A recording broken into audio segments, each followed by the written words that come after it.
الحمد لله نحمده ونستعينه ونستغفره ونعوذ بالله من شرور أنفسنا ومن سيئات أعمالنا من يهده الله فلا مضل له ومن يضلل فلا هادي له وأشهد أن لا إله إلا الله وحده لا شريك له وأشهد أن محمدا عبده ورسوله أما بعد فإن خير الحديث كتاب الله وخير الهدي هدي محمد صلى الله عليه وسلم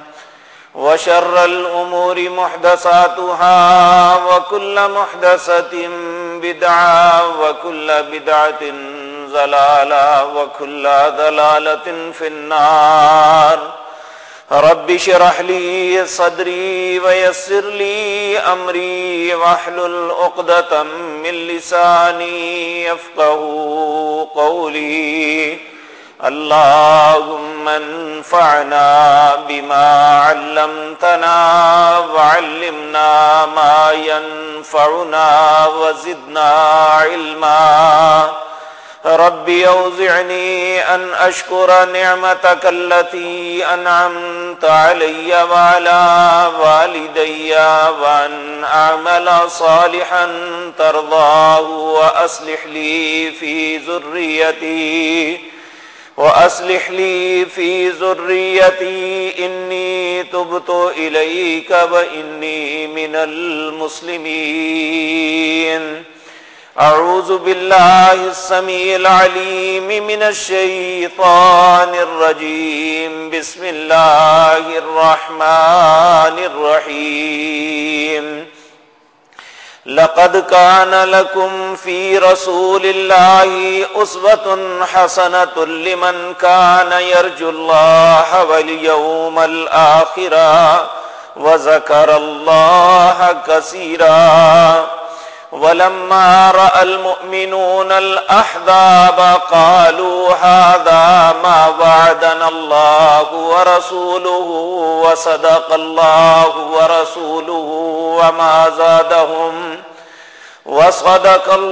ورسوله وما زادهم إلا إيمانا وتسليما من المؤمنين رجال صدقوا ما عاهدوا الله عليه فمنهم من قضى نحبه ومنهم من ينتظر وما بدلوا تبديلا ليجزي الله الصادقين بصدقهم ويعذب المنافقين إن شاء أو يتوب عليهم إن الله كان غفورا رحيما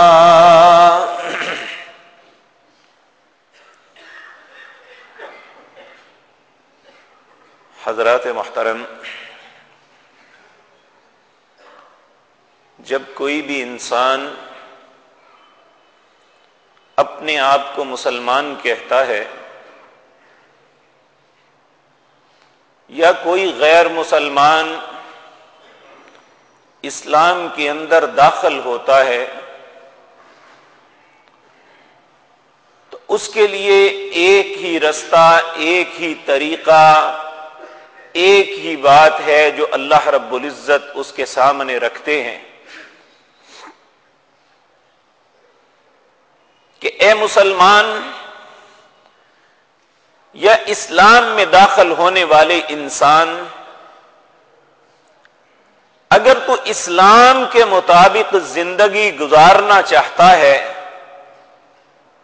تو لقد کان لکم فی رسول اللہ اسوۃ حسنہ، تمہارے لیے بہترین نمونہ جناب محمد الرسول اللہ صلی اللہ علیہ وسلم ہے۔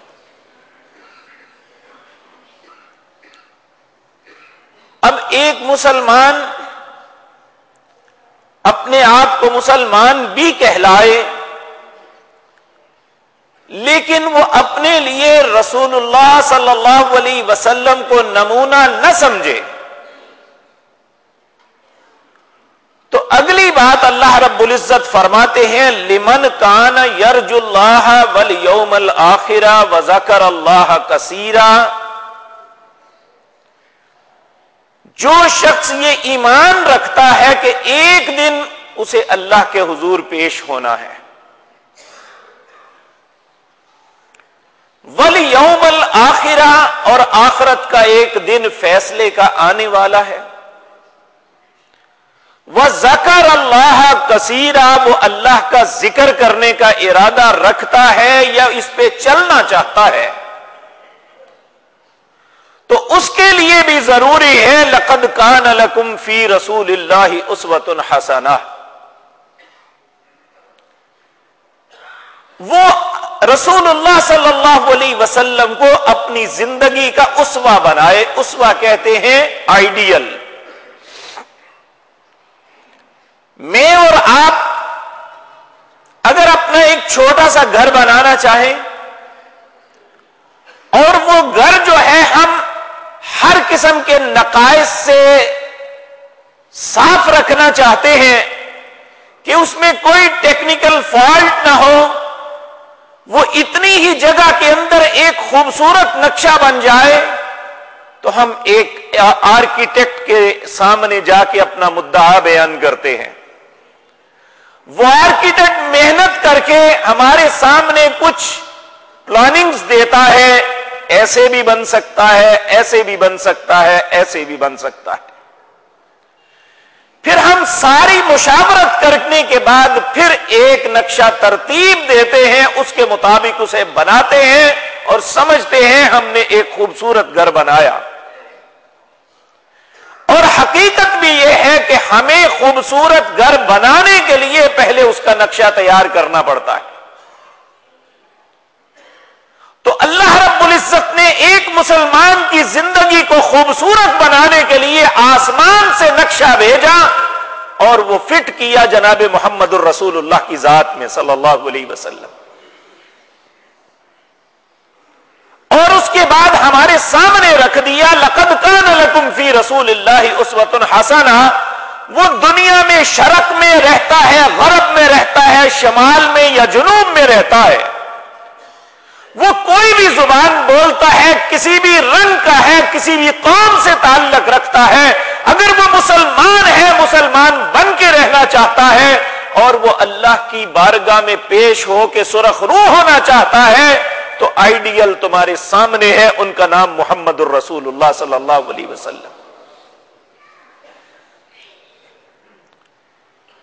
لیکن یاد رکھیں، اس انسان کو کوئی دانا نہیں کہے گا جو نقشہ تو ترتیب دے لیتا ہے، لیکن جب بناتا ہے، پلاننگ کرتا ہے، اس پہ عمل کرتا ہے تو نقشے سے آؤٹ ہو جاتا ہے۔ جب کوئی بھی انسان نقشے سے آؤٹ ہوتا ہے تو وہ خوبصورت گھر بننے کے بجائے وہ ایک اس کے لیے مصیبت بن جاتا ہے، وہ اس کے لیے خیر کا سبب نہیں بنتا، اور وہی مکان جو اس کے رہنے کے لیے ایک خوبصورت آئیڈیل جگہ ہونی چاہیے تھی، اس کی نفرت کا سبب بن جاتا ہے۔ بعینہ، اسی طرح وہ مسلمان جو اپنے آپ کو مسلمان کہتا ہے، اللہ کو رب مانتا ہے، اس کے نبی کا کلمہ پڑھتا ہے، پھر وہ آپ کے اسوہ حسنہ کو اپنی زندگی کے لیے لازم نہیں سمجھتا، زبانی کلامی راضی کرنا چاہتا ہے، تو ایسی زبان سے اللہ راضی نہیں ہوتا۔ میں زبان سے کہتا رہوں کہ میں اللہ کے رسول سے محبت کرتا ہوں، میں آپ کے عشق میں مر رہا ہوں، لیکن میری زندگی کی کوئی بھی کل ایسی نظر نہ آئے جو رسول اللہ کے طریقے کے مطابق ہو۔ تو ہم ایک دوسرے کو تو دھوکہ دے سکتے ہیں، لیکن جو اللہ کی ذات ہے وَيَعْلَمُ مَا تُخْفِي الصُّدُورُ، جو سینوں کے بھیدوں کو جانتا ہے. ابھی ہمارے سینے میں وہ بات سوچنے میں نہیں آئی اور آئندہ کچھ وقت بعد آنے والی ہے، ہمیں اس کا پتہ نہیں، لیکن اللہ کو پتا ہے یہ کل کو کیا سوچنے والا ہے. اس اللہ کو کیسے دھوکہ دیں گے؟ کس طریقے سے کہیں گے کہ میں واقعتاً محبت کرتا تھا؟ کس طریقے سے کہیں گے کہ میں اس کے طریقے پہ چلا تھا؟ طریقہ بنانے والا ہی نہ مانے گا تو کیا کریں گے؟ اب یہ بات ذہن میں رکھ کے آگے چلتے ہیں. جس پاک پیغمبر کو ہمارے لیے اسوہ حسنہ قرار دیا گیا، آپ کی زندگی کے 3 پہلو ہیں. ایک پہلو ہے آپ کی پیدائش سے لے کر نبوت ملنے تک، اس کا دورانیہ ہے 40 سال. آپ جس دن پیدا ہوئے، نبوت ملنے سے پہلے آپ اپنے معاشرے میں وہ اہمیت نہیں تھی جو نبوت ملنے کے بعد آپ کو ملی. لیکن یہ ایک حقیقت ہے کہ آپ کا بچپن تھا یا جوانی، آپ کی زندگی کا ایک لمحہ بھی ایسا نہیں جب آپ کی ذات یا آپ کے کردار پہ انگلی اٹھا کے کوئی کہہ سکے کہ محمد بن عبداللہ صلی اللہ علیہ وسلم نے اپنے بچپن یا جوانی میں فلاں غلط کام کیا تھا. اور آپ کی زندگی کا سب سے پہلا پہلو جو ہے وہ ہمیں یہ سمجھ آتا ہے کریکٹر، ذاتی کریکٹر. ابھی نبوت نہیں ملی، اس وقت آپ کا سب سے پہلا کیا ہے؟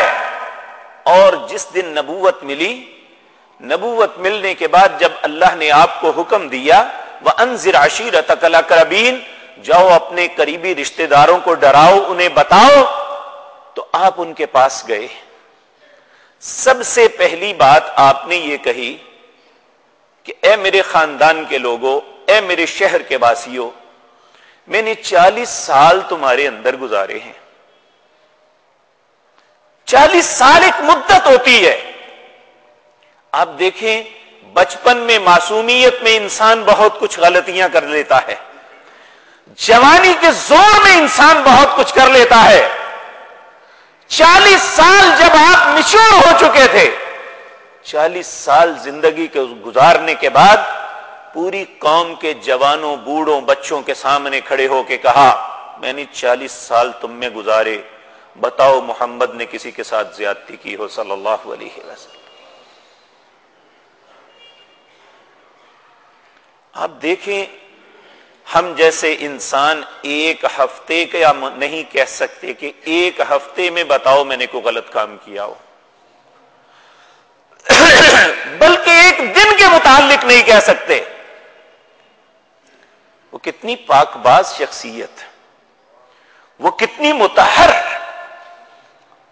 وہ کتنی مکرم، کتنی عظمت اللہ نے آپ کی ذات مقدسہ میں رکھی تھی کہ نبوت نہیں ملی، وحی نہیں اتری، اس کے باوجود اللہ نے ہر قسم کی آلائشوں سے آپ کو پاک رکھا ہوا تھا.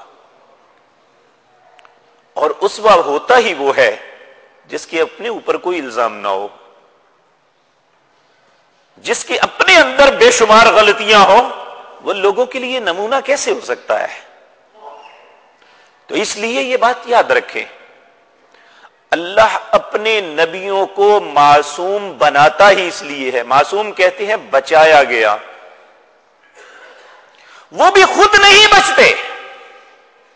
حضرت یوسف علیہ السلام کے متعلق اللہ رب العزت نے سورۃ یوسف میں فرمایا لولا ان رأى برہان ربی، جب زلیخا نے دعوت گناہ دی تو اللہ کہتے ہیں اگر اللہ کی طرف سے برہان نہ آتی لنفذ عنہ السوء، یہ بھی غلطی کر سکتے تھے، لیکن اللہ کی طرف سے برہان آ گئی. انبیاء کے پاس برہان آتی ہے. اور میں نے پچھلے جمعے بھی آپ کو عرض کیا تھا نبی کریم صلی اللہ علیہ وسلم نے فرمایا کہ 2 موقع میری زندگی میں ایسے آئے تھے. ایک بچپن کا زمانہ ہے، آپ ابھی اپنی والدہ کے پاس واپس نہیں آئے، 5 سال تک آپ مائی حلیمہ کے پاس رہے جو آپ کی دودھ پلانے والی ماں تھی. اس 5 سال کے عرصے میں یہ واقعہ ہوا کہ آپ کہیں سے دور سے آواز سنی کہ کسی گھر میں شادیانے بج رہے تھے. آپ نے اپنی بہن سیما کو کہا کہ تم بکریوں کا دھیان رکھو، میں یہ سناؤں دیکھاؤ، لیکن اللہ کو منظور نہ ہوا. آپ اس طرف چلے تو بے ہوش ہو گئے، ساری رات بے ہوش رہے، گھر والے پریشانی سے ڈھونڈتے رہے. صبح ہوئی تو دھوپ کی تمازت نے آپ کو ہوش دلایا، آپ گئے. پھر دوسرے دن پھر ارادہ فرمایا، لیکن اللہ کو منظور نہیں تھا کہ آپ کے کان میں ایسی آواز پڑے. کیوں؟ نبی کریم صلی اللہ علیہ وسلم نے فرمایا 2 آوازیں ایسی ہیں جب سے اللہ نے یہ کائنات بنائی ہے قیامت قائم نہیں ہوگی اس وقت تک اللہ کی 2 آوازوں پہ ہمیشہ لعنت پڑتی. ایک موسیقی کی آواز، وہ کوئی بھی ہو. دوسرا آپ نے فرمایا انسان پہ مصیبت آ جائے تو وہ جزے فزے کرے، زبان سے آوازیں نکالے، ہو کار کرے. کہا ان دونوں آوازوں پہ اللہ نے لعنت بھیجی ہوئی ہے اور ہمیشہ اللہ کی لعنت برستی رہے گی. اس لیے جس آواز پہ اللہ کی لعنت ہے، آپ کا کردار اتنا صاف اور ستھرا تھا، اللہ کو یہ پسند نہیں تھا کہ آپ کے کان یہ بات سنیں. تو کیا آج میں آپ کی محبت کا نام لے کے، آپ کی عقیدت اور اسوے کی بات کر کے ان ساری خباثتوں کو کروں اور اسے دین کا نام دے دوں تو کیا اللہ میرے دین کو مان لے گا؟ اسے تسلیم کر لے گا؟ دیکھیں آج تو عددی برتری کی بنیاد پہ ہم وہ کچھ کر رہے ہیں، لیکن اللہ کو کیا پرواہ ہے؟ وَقَالُوا أَإِذَا ضَلَلْنَا فِي الْأَرْضِ أَإِنَّا لَفِي خَلْقٍ جَدِيدٍ. دنیا کے لوگوں اپنی زیادہ ہونے پہ زوم نہ کرنا. اگر تم سب گمراہ ہو جاؤ ایک لمحے میں سب کو ختم کر کے وَيَأْتِ بِخَلْقٍ جَدِيدٍ نئی مخلوق میں لا سکتا ہوں. اس کے سامنے کیا کریں گے؟ آج تو یہ تماشے جو کچھ ہم کر رہے ہیں یہ اپنی عددی برتری کی بنیاد پہ کر رہے ہیں. جب اللہ کی عدالت لگے گی، اللہ نے محمد الرسول اللہ کو نقشے کے طور پہ سامنے کھڑا کیا ہوگا اور امت کی ایک ایک فرد سے پوچھے گا. جو اس ترازو پہ پورا اترے گا وہ جنت میں چلا جائے، باقی سب جہنم کا ایندھن ہے. تو کیا جواب ہوگا؟ ہم میں سے کون انسان ہے جو اپنے کریکٹر کے متعلق کہہ سکے کہ میرے کریکٹر کا 10% حصہ بھی رسول اللہ کے کریکٹر سے میچ کرتا ہے؟ ہمیں بڑا زوم ہے کہ ہم مسلمان ہیں، اس بات پہ بڑا فخر ہے کہ ہم رسول اللہ کے امتی ہیں. کبھی میں نے اور آپ نے سوچا ہے؟ اور ہم مولوی بڑی ایڑیاں کھڑی کر کے کہتے ہیں لقد کان لکم فی رسول اللہ اسوۃ حسنہ، اللہ کے نبی ہمارے لیے بہترین نمونہ ہے. ہم نہ حلال کی پرواہ کرتے ہیں نہ حرام کی، ہمیں بس مال ملنا چاہیے. کیا ایک عالم دین علم اس لیے پڑھتا ہے کہ بس وہ مال کمائے، ساری زندگی اپنے پیٹ کا جہنم بھرتا رہے؟ اللہ کے نبی کا اسوہ تو یہ تھا، جب آسانیاں مل گئی،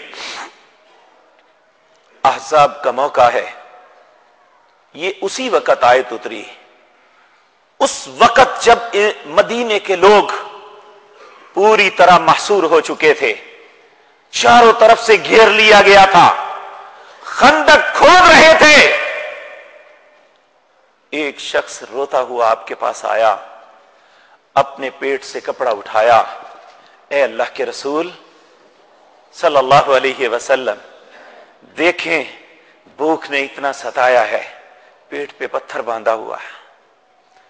میرے بھائیو، ہم میدانی علاقوں کے لوگ ہیں، ہمیں یہ بات سمجھ نہیں آئے گی پیٹ پہ پتھر کیوں باندھا جاتا ہے۔ جہاں بھوک ٹپکتی ہے، کئی دن کھانے کو نہیں ملتا، بڑی آنت کے اندر شدید پین اٹھتی ہے، اگر اس کے اوپر کپڑا یا پتھر رکھ کے باندھ دیا جائے تو وہ درد کی شدت میں کمی آ جاتی ہے۔ ہمیں کیا احساس؟ ہماری تو زندگی میں ایک دن بھی ایسا نہیں آیا جب ہم نے 2 یا 3 وقت کا کھانا نہ کھایا ہو، پیٹ پہ پتھر بندھا ہوا ہے، نہ معلوم کتنے دنوں سے بھوکے تھے۔ نبی کریم صلی اللہ علیہ وسلم نے جب دیکھا ہم جیسا مولوی ہوتا تو وہ اپنے ٹشن الگ رکھتا، اسے لوگوں سے کیا، لیکن سردار اعظم، امام اعظم، سید الرسل جناب محمد الرسول اللہ صلی اللہ علیہ وسلم، آپ نے بھی اپنے شکم مبارک سے کپڑا اٹھایا تو وہ دیکھ کے دنگ رہ گیا، میں تو ایک پتھر پہ رو رہا ہوں، ہمارے سردار کے پیٹ پہ 2 پتھر بندھے ہوئے ہیں۔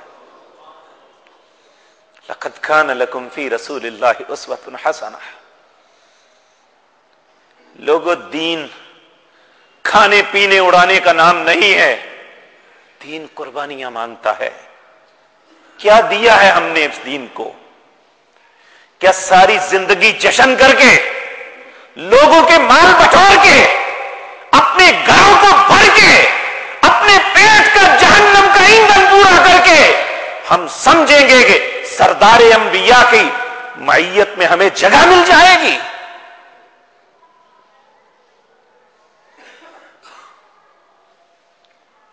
کس بات پہ فخر کر رہے ہیں؟ ہم تو زبان سے 2 لفظ بول لیں تو پیسے کو بغیر اٹھتے نہیں ہیں۔ کیا چیز میچ کرتی ہے ہماری اپنے نبی کے ساتھ؟ آپ دیکھیں، مختلف صنعتکار لوگ بیٹھے ہوئے ہیں، انہوں نے ایک پیٹرن بنایا ہوتا ہے، جب وہ چیز کو بناتے ہیں تو اس میں رکھتے ہیں، اگر وہ فٹ آئے تو یہ پاس ہے، اگر نہ آئے تو پھینک دیتے ہیں۔ یہ گند ہے، یہ سکریپ ہے، ساری محنت رائے گا، اس کا کچھ نہیں ہو سکتا۔ وہی آئٹم پاس ہوتی ہے جو اس پیٹرن کے اندر پوری آ جائے۔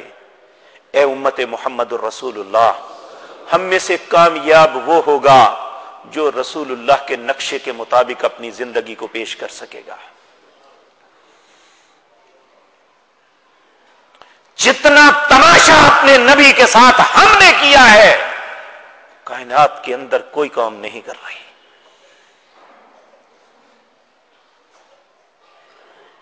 آج فجر کی نماز کے وقت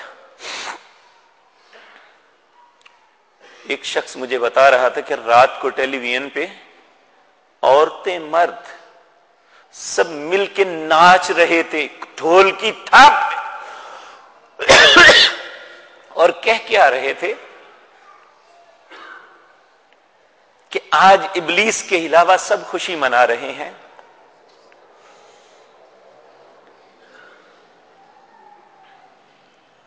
اللہ اکبر۔ سیدہ فاطمہ کو کیا کہو گے جو روتی ہوئی کہہ رہی تھی سبت علی مصائب لو انہا سبت علی الایام سرنا لیالیا، آج کے دن مجھ پہ اتنی بڑی مصیبت پڑی ہے، اگر دن کی روشنیوں پہ پڑتی تو دن کی روشنیاں کالی ہو جاتی۔ کیا کہو گے اسے؟ اگر میرے نبی کی بیٹی شیطان ہے تو دنیا میں کوئی بھی انسان نہیں ہے.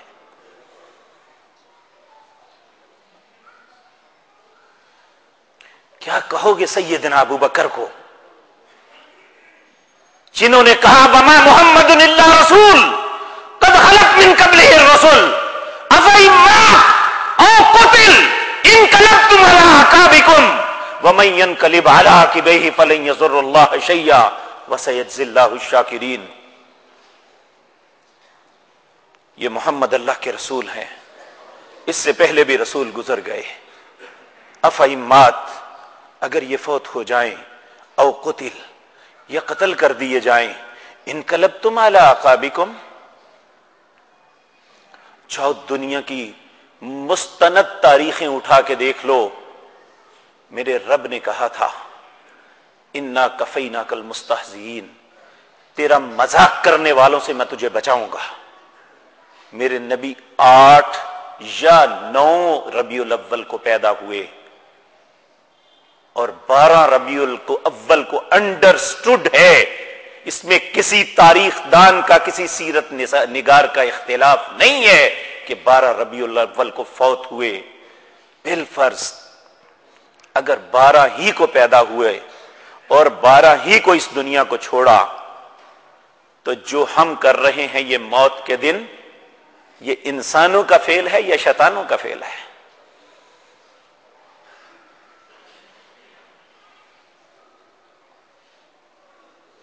جبکہ آپ نے خود کہا تھا میری امت پہ جتنی مصیبتیں آئی ہیں ان میں سب سے بڑی بڑی جو مصیبتیں ہیں اس میں ایک میری دنیا سے جانے کی مصیبت ہوگی. اور جس دن رسول اللہ اس دنیا سے تشریف لے گئے صحابہ کے حواس بحال نہیں رہے تھے. ہم ناچ رہے ہیں، کل اللہ کی عدالت میں پیش ہو کے کہیں گے کہ ہم نے محبت میں کیا تھا.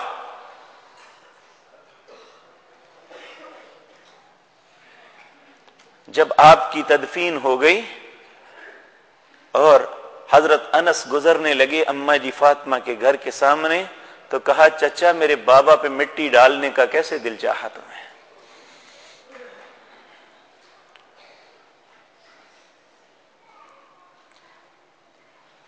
اللہ کے رسول صلی اللہ علیہ وسلم، یاد رکھیں میں پہلے بھی محبت رسول کے بعد میں یہ بات عرض کر آیا ہوں کہ کائنات میں 2 چیزیں ایسی ہیں.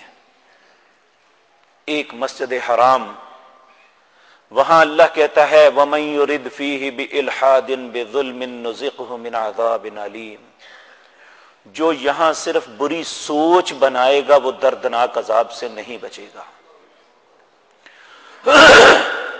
اور مخالفت کرنا تو دور کی بات ہے. اللہ نے کہا یا ایھا الذین آمنوا لا ترفعوا اصواتکم فوق صوت النبی، تمہاری آواز بھی نبی کی آواز سے بلند نہیں ہونی چاہیے. ولا تجہروا لہ بالقول کجہر بعضکم لبعض، جس طرح تم ایک دوسرے کو بلاتے ہو، جس طرح ایک دوسرے سے بات کرتے ہو، میرے نبی سے ایسا رویہ اختیار نہ کرنا. اگر ایسا کیا تو ان تحبط اعمالکم، ساری زندگی کے اعمال برباد کر دوں گا. اگر نبی سے اونچا بولے تو اعمال برباد، اگر نبی سے عامیانہ طریقے سے بات کرے تو اعمال برباد، اگر ہر بات میں نبی کی مخالفت کریں تو اللہ ہمیں سینے سے لگائے گا. کیا سوچ بنائی ہوئی ہے ہم نے، کیا طریقہ کار ہے ہمارا؟ کوئی دلیل بھی نہیں، نہ قرآن سے نہ رسول اللہ کے فرمان سے. کیا ہم امہات المومنین سے زیادہ اللہ کے نبی سے محبت کرتے تھے، جن کو اللہ نے قرآن میں کہا یا نساء النبی لستن کاحد من النساء، اے نبی کی بیویوں تم جیسی عورتیں میں نے دنیا میں بنائی ہی نہیں ہیں. کیا انہیں نہیں پتا تھا کہ نبی پاک پیدا بھی ہوئے تھے اور ان کی پیدائش پہ یہ سب کچھ کرنا ہی محبت ہے؟ کیا وہ سیدنا ابو بکر صدیق رضی اللہ تعالی عنہ آپ کی زبان سے نکلنے والا کلمہ سننے کے بعد اپنا مال، اپنی اولاد، اپنی جان تک نچھاور کرنے پہ ہمیشہ تیار رہے، جن کے متعلق آقا انعامدار جناب محمد الرسول اللہ صلی اللہ علیہ وسلم نے فرمایا دنیا کے ہر انسان کے احسان کا بدلہ دے دیا، ابو بکر کے احسان کا بدلہ نہیں دے سکا، اللہ دے گا۔ 2 مرتبہ ان کی خلافت کے زمانے میں یہ سارا دن نہیں آیا؟ کیا سیدنا ابو بکر نے یہ سب کچھ کیا تھا؟ دل یہ سوچ کے کام جاتا ہے کہ اگر انہوں نے نہیں کیا تھا، تم کر رہے ہو، تم ایماندار ہو، نہ کرنے والے ابلیس ہیں،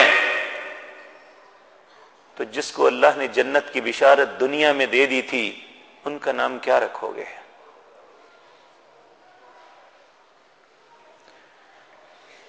اور یہ حکومت کے اہلکار، ان کی آنکھوں پہ چربی ہے، دوسروں کی تو فرقہ وریت انہیں بڑی نظر آتی ہے، تو سارے شہر میں لگے ہوئے اشتہار اور میڈیا پہ یہ ساری بکواس، یہ کانوں سے بھی بہرے ہیں، آنکھوں سے بھی اندھے ہیں، حرام کی رشوت نے ان کے دلوں کے اوپر بھی پردہ ڈالا ہوا ہے۔ کیا انہیں احساس نہیں ہے کہ یہ کیا ہو رہا ہے؟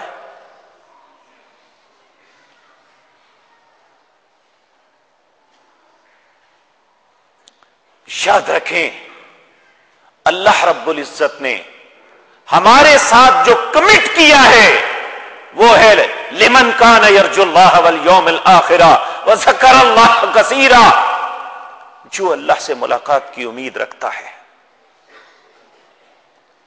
اور جو آخرت پہ ایمان رکھتا ہے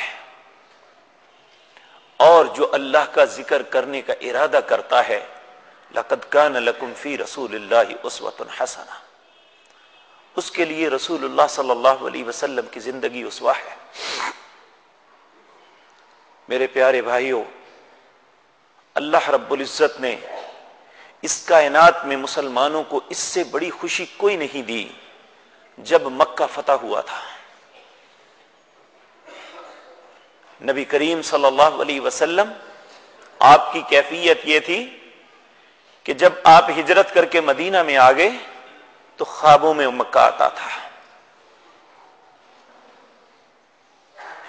اور اللہ نے جب یہ فتح کروایا اس سے پہلے اللہ نے خوشخبری دی سورۃ فتح کے اندر، لقد صدق اللہ الرسول الرؤیا بالحق لتدخلن المسجد الحرام ان شاء اللہ آمنین محلقین رؤوسکم ومقصرین لا تخافون فعلم ما لم تعلموا، اللہ نے آپ کی سب خواب کو سچ کر دکھایا ہے۔ لقد صدق اللہ الرسول الرؤیا، اے نبی جو خوابیں تمہیں آتی تھیں اللہ انہیں سچ کرنے والا ہے۔ لتدخلن المسجد الحرام، میں مسجد حرام میں تمہیں داخل کروں گا، انشاء اللہ، اللہ نے چاہا تو یہ سب کچھ ہوگا۔ آمینین، امن کے ساتھ، جہاں نماز کے لیے بیمار پڑتی تھی، جہاں سجدے میں پیٹھ پہ اجڑیاں رکھی جاتی تھی، جہاں کربناک اذیتیں دی جاتی تھی، انشاء اللہ آمینین، اللہ پورے امن و امان کے ساتھ آپ کو داخل کرے گا۔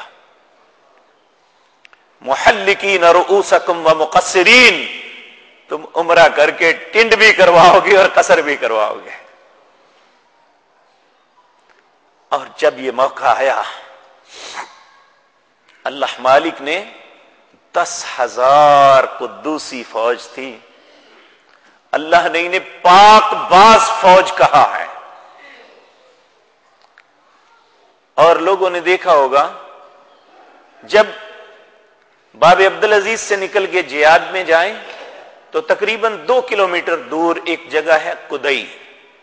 اب وہاں بہت بڑی پارکنگ بنی ہوئی ہے. یہاں رسول اللہ کا لشکر آگے ٹھہرا. جب اللہ نے ہر طرف سے امن و امان بغیر خون بہائے مکہ دے دیا، اب سردار اعظم، سالار اعظم، امام اعظم، سید الرسل جناب محمد الرسول اللہ مکے میں داخل ہو رہے ہیں. ان کے پاس گھوڑے بھی تھے، تلواریں بھی تھی. یہ وہ لوگ تھے جنہوں نے سمندروں میں گھوڑے ڈال دیے. ہزاروں سال سے ٹرین فوج انہوں دیو دیو کہہ کے آگے بھاگ کھڑی ہوئی تھی. کسرا کے بہت بڑے بڑے سردار اڑ گئے تھے. کیا وہ مکے کے بازاروں میں یہ افراتفری نہیں مچا سکتے تھے؟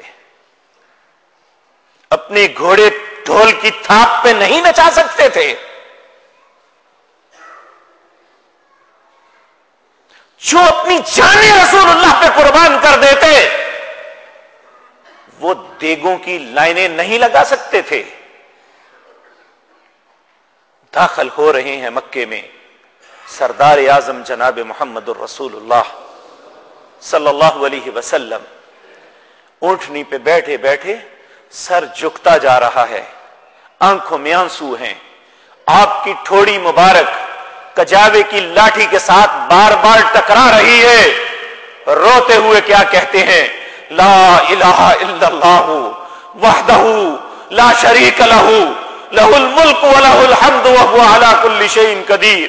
لا الہ الا اللہ وحدہ انجز وعدہ ونصر عبدہ وحزم الاحزاب وحدہ. اے اللہ، تیری ذات کے علاوہ میرا کوئی الہ نہیں ہے. وحدہ، تو اکیلا ہے. لا شریک لہ، اللہ تیرا کوئی شریک نہیں. لہ الملک، یہ ساری بادشاہت کا مالک تو ہے. ولہ الحمد، تعریف بھی صرف تیری ہے. وہو علی کل شیء قدیر، اللہ تو ہر چیز پہ قادر ہے. لا الہ الا اللہ وحدہ، اے اللہ تیری ذات کے علاوہ میرا کوئی الہ نہیں، تو اکیلا ہے. انجز وعدہ، تو نے جو میرے ساتھ وعدہ کیا تھا پورا کر دیا. ونصر عبدہ، تو نے اپنے بندے کی مدد کی. وہزم الاحزاب وحدہ، اے اللہ اکیلے سارے لشکروں کو شکست دینے والی تیری ذات ہے. یہ نہیں کہا میں نے یہ کیا، میں نے وہ کیا. لقد کان لکم فی رسول اللہ اسوۃ حسنہ. 10 سال کے اندر 86 جنگیں لڑیں جناب محمد الرسول اللہ صلی اللہ علیہ وسلم نے. اور جب فتح اعظم، انا فتحنا لک فتحا مبینا، اللہ کہتا ہے میں بہت بڑی فتح تمہیں دوں گا. جب وہ فتح ملی تو کیا کیا رسول اللہ نے صلی اللہ علیہ وسلم؟ آنکھوں سے آنسو ہیں، اور آتے ہی یہ نہیں کہا اب جو تمہارے ہاتھوں میں آتا ہے اسے پھڑ کے رگڑ دو. انہوں نے مجھے بڑا تنگ کیا ہے، ان کے ساتھ آج وہ کرو کہ زمانہ عبرت حاصل کرے. یہ نہیں کہا تھا. وہ رحمت للعالمین، وہ جہانوں پہ رحمت بن کے آئے تھے. اور آتے ہی اللہ کے گھر میں سے بت نکال کے باہر پھینکے، طواف کرنے لگے. طواف کر کے فارغ ہوتے ہیں، بیت اللہ کے اندر جاتے ہیں. 6 ستونوں میں سے پہلے 2 ستونوں کے درمیان کھڑے ہو کے 2 نفل پڑھتے ہیں. پھر دروازے پہ آ کے کہتے ہیں او سرداران قریش، بتاؤ آج تمہارے ساتھ کیا سلوک کروں؟ بڑیاں زیادتیاں کی تھی تو نے، کیا کروں تمہارے ساتھ؟ انہوں نے کہا سورت یوسف اس وقت اتر چکی تھی، یہ مکے کی زندگی میں اتری تھی. انہوں نے کہا ہم وہی توقع رکھتے ہیں جو یوسف کے بھائیوں نے ان سے رکھی تھی. یہ بڑا جذباتی وار تھا. پیارے پیغمبر صلی اللہ علیہ وسلم نے کہا اگر میرے بھائی یوسف کی بات کرتے ہو تو سن لو، لا تثریب علیکم اليوم وانتم الطلقاء، آج کے بعد میں کوئی بات تم سے نہیں پوچھوں گا، جاؤ میری طرف سے آزاد ہو۔ اور ہم مسلمانوں کی زندگی کو تنگ کر کے اسے دین کا نام دیتے ہیں۔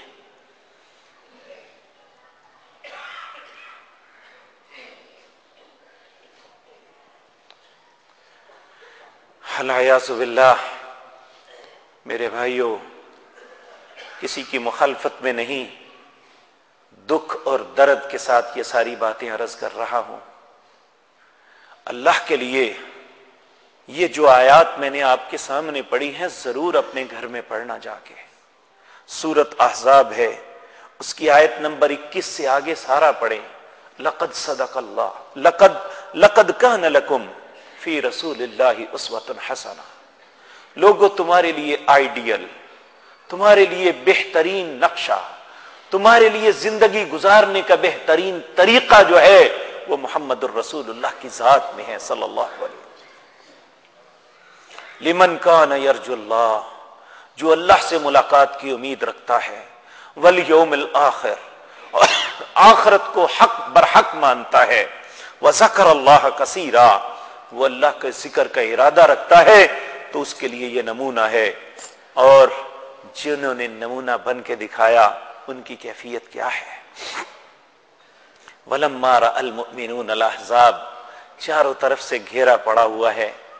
منافق جو ہیں وہ اللہ کے رسول کے متعلق کہہ رہے ہیں، اذ یقول المنافقون والذین فی قلوبہم مرض ما وعدنا اللہ ورسولہ الا غرورا، منافقوں نے اعلان کر دیا یہ اللہ اور اس کا رسول جو وعدے کرتے ہیں یہ دھوکہ ہے، لوگوں ان کی باتوں میں نہ آنا۔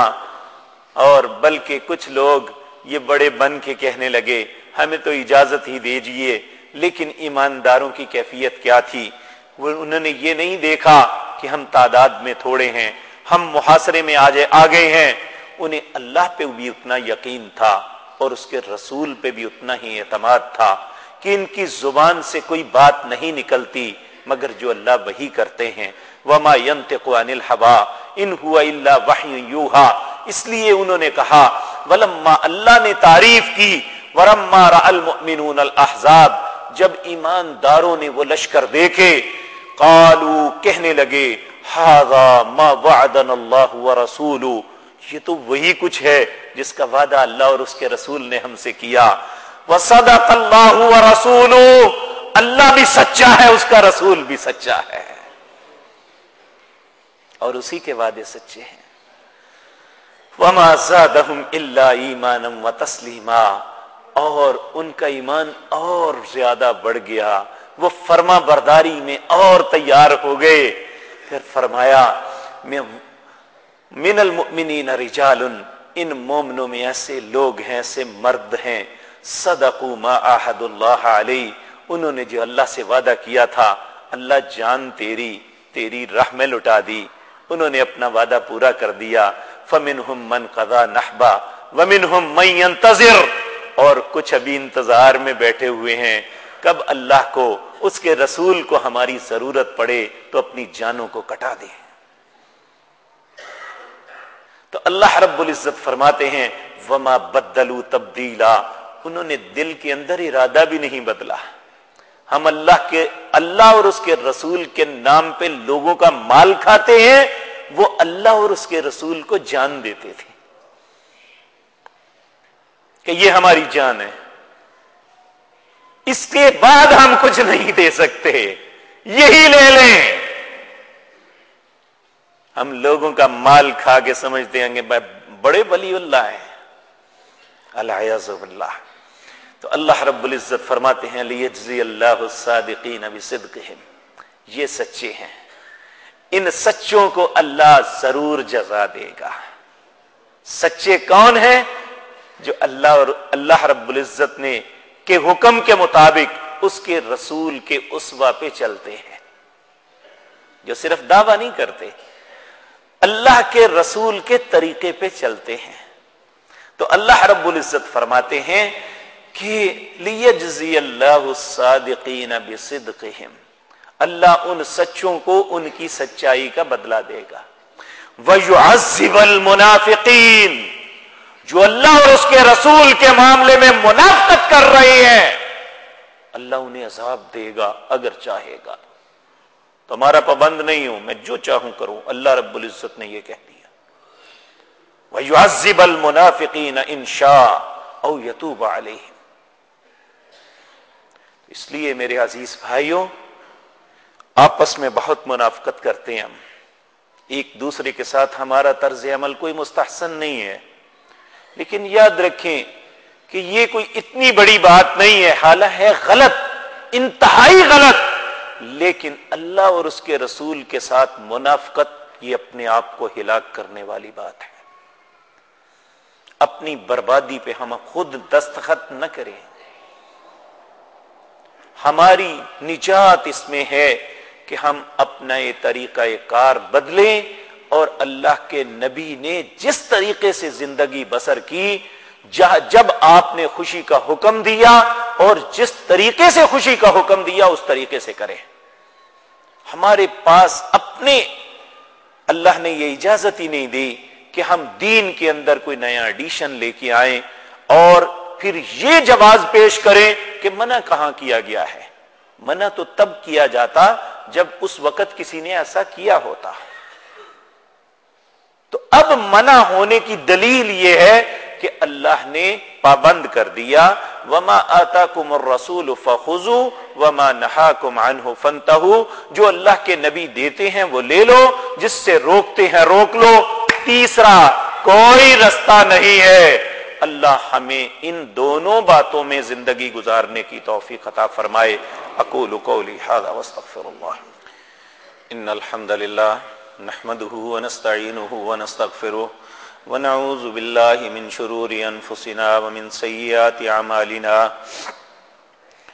من يهده الله فلا مضل له ومن يضلل فلا هادي له، واشهد ان لا اله الا الله وحده لا شريك له، واشهد ان محمدا عبده ورسوله۔ اللهم صل على محمد وعلى آل محمد كما صليت على إبراهيم وعلى آل إبراهيم إنك حميد مجيد۔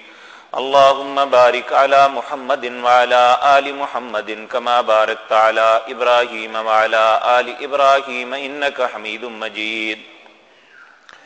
حضرات محترم، کچھ بھائیوں نے اپنے بیماروں کا تذکرہ کیا ہے کہ اللہ رب العزت سے دعا کریں اللہ جتنے بھی بیمار ہیں سب کو شفائے کاملہ عاجلہ عطا فرمائے، جتنے بھی لوگ پریشان ہیں اللہ ان کی پریشانیوں کو دور فرمائے، اللہ رب العزت سب پہ رحم فرمائے۔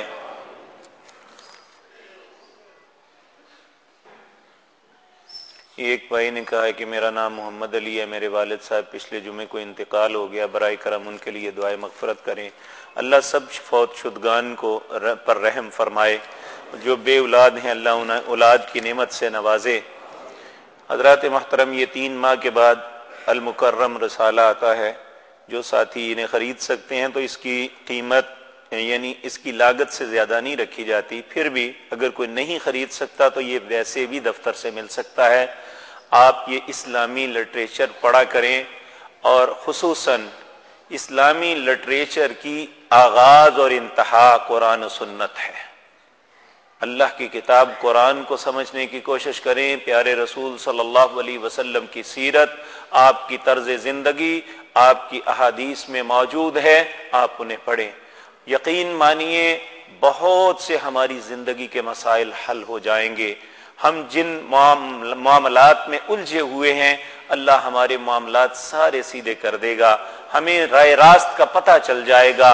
صراط مستقیم نام ہی اللہ اور اس کے رسول کے حکموں کا ہے، کسی فرقے کا نام نہیں ہے۔ اللہ اسی پہ زندہ رکھے، اسی پہ موت نصیب فرمائے۔